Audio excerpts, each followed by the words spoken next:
My daughter and grandson are dead. Forget it. I will never forgive you. My mother's words pierced the air, each syllable an icy dagger. As a child, my mother was distant and cold. I never warmed up to her. When she uttered those words over the phone, my husband's distress was palpable. Maybe you're not lying. I don't mind. Because if you are, you'll be in trouble. Her voice took on a sinister tone, chilling me to the bone. I could almost picture her smirking on the other end of the line. Good. Shall we go then? I think we are the ones who are really in trouble. I managed to respond before she hung up. My name is Lily, a 33-year-old office worker. I met my husband, Keigo, through my grandmother, who attends a tea ceremony class. I wasn't keen on meeting him. He was the grandson of someone from the class. But my grandmother insisted, saying, "Lily, please meet him just once." Reluctantly, I acquiesced. Approaching 30, I knew marriage was inevitable. To my surprise, Keigo and his family were genuinely kind. After a year of dating, I married Keigo. His family, with their prosperous business, was worlds apart from my humble upbringing. My friends and colleagues envied me, calling me spoiled. I was right that you two would get along, my grandmother beamed proudly. Keigo's family included his parents and grandmother, though his brother had passed away. Keigo had never lived alone before marriage, so his domestic skills were lacking. I found myself frustrated with his habits. He'd leave clothes strewn about and dishes unwashed. One day, he casually referred to me as mother. Shocked, I packed my bags and left. At home, I feigned loneliness, masking the truth about my crumbling marriage. When my grandmother inquired about my marital bliss, I forced a smile. "It's okay," I replied, hiding the turmoil within. But deep down, I knew the root of my unease. My mother. She had always been intimidating, casting a shadow over my childhood. With my father busy with work and my grandfather gone, her presence loomed large. My parents' house had always revolved around my grandmother, leaving little room for warmth or connection. When I was young and sought answers from my mother, her response was always the same: "Ask Grandma." It left me feeling like she wasn't interested in me, so I stopped confiding in my parents altogether. Yet my grandmother was different, intrusive, yes, but she believed that following her advice would lead to happiness. As soon as I graduated from university, I left home. I didn't fully grasp what family meant, but my husband's family seemed harmonious. They always ate together, even if I was famished, waiting for everyone to be ready. My husband once remarked that this tradition persisted even after he moved out. 3 days after returning home from my escape, my grandmother, along with my husband and mother-in-law, appeared in my room. "It's my fault. Let's go home together," my grandmother pleaded.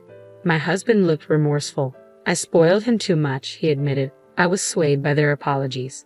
But as explanations unraveled, blame was cast upon me too. My grandmother sighed, pointing out my faults. Even my mother apologized, urging me to reconcile. Feeling abandoned, I left without a word. Silent in the car, my mother-in-law broke the tension. "If housework is too much, let's eat together. I'll cook for you and Keigo." But I couldn't find solace in her gesture. "No, I want Keigo to help with the housework," I asserted.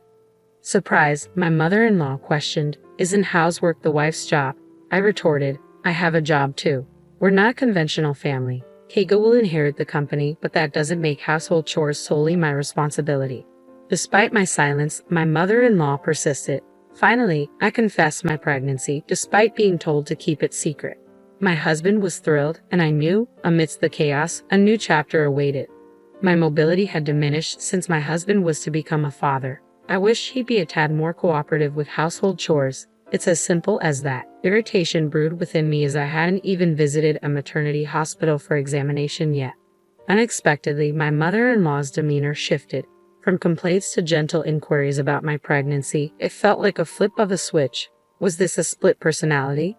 Upon returning home, I found the room surprisingly clean.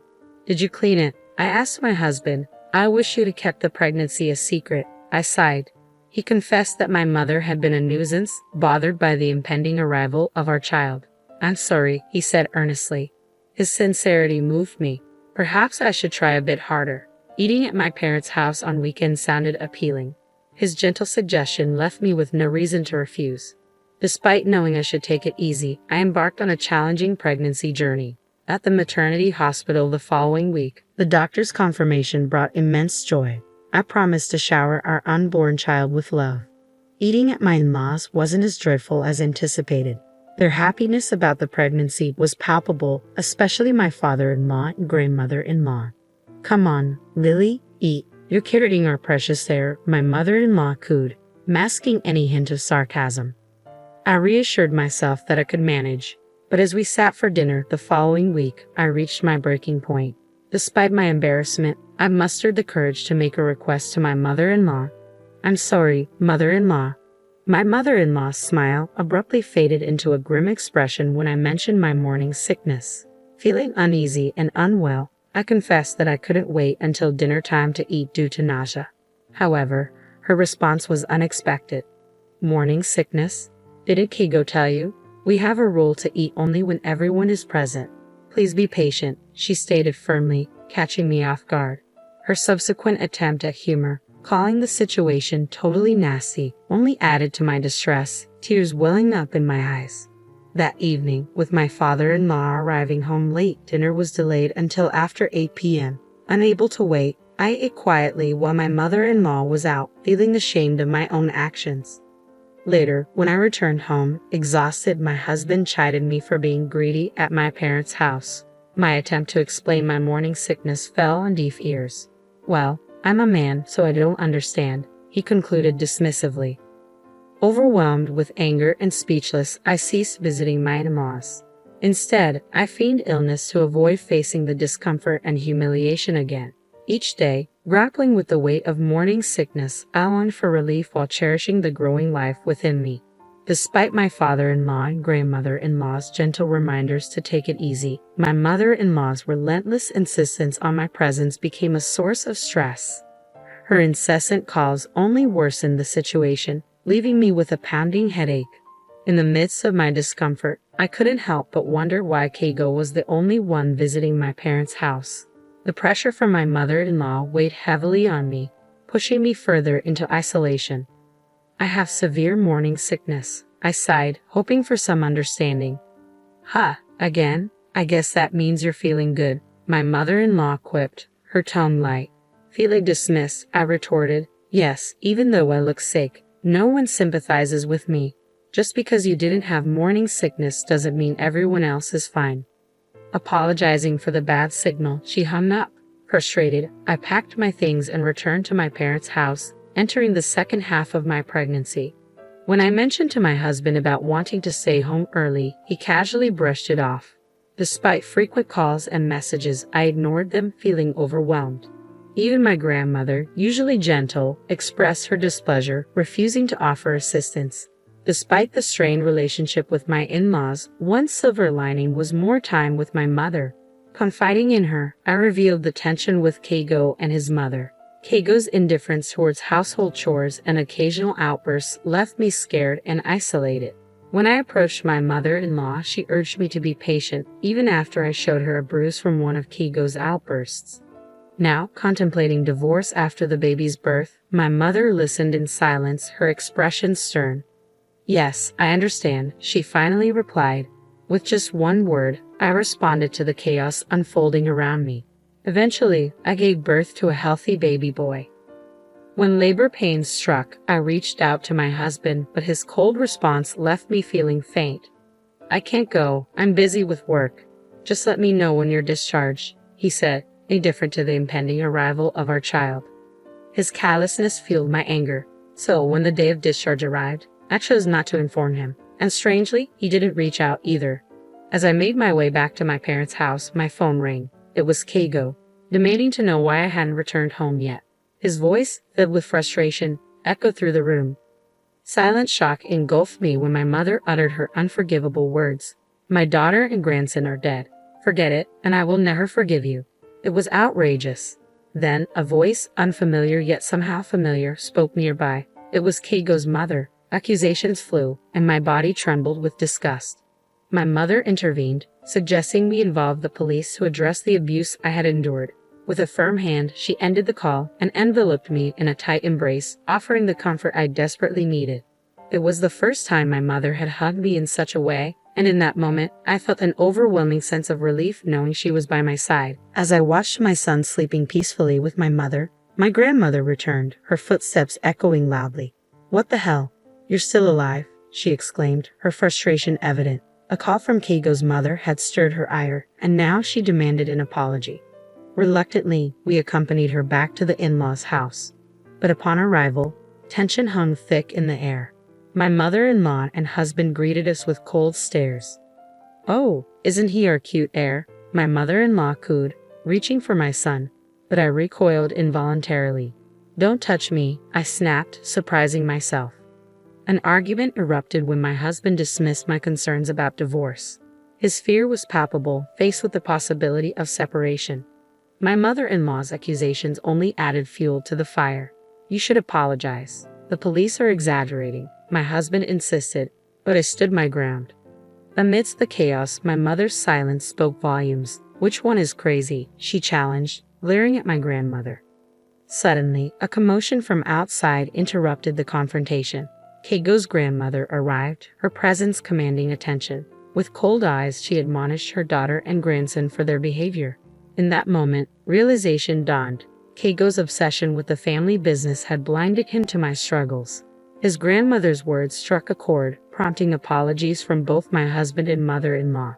As the tension eased, Keigo's grandmother turned to me. "Lily, I'll make sure you take responsibility." "I'm sorry," she said, offering a glimmer of hope for reconciliation. "I hadn't realized it, but you're considering breaking up with Keigo. However, I'd be delighted if you visited me again. Thank you for your assistance," the grandmother-in-law expressed sincerely. Glancing at my awkward grandmother, she continued, "You were insistent, so I arranged a matchmaking between our grandchildren. Lily and her mother were lovely people, but what about you?" My grandmother blushed furiously, clearly uncomfortable. As my husband and mother-in-law sat in stunned silence, I bowed deeply to my grandmother-in-law and took my leave from their house. Upon returning home and packing our belongings, my grandmother confronted us. "Where do you think you're going?" "I won't allow you to do as you please," she asserted, echoing my mother-in-law's words. "Your mother-in-law insists that you cannot divorce her son until you, Lily, have had a child. I've had enough."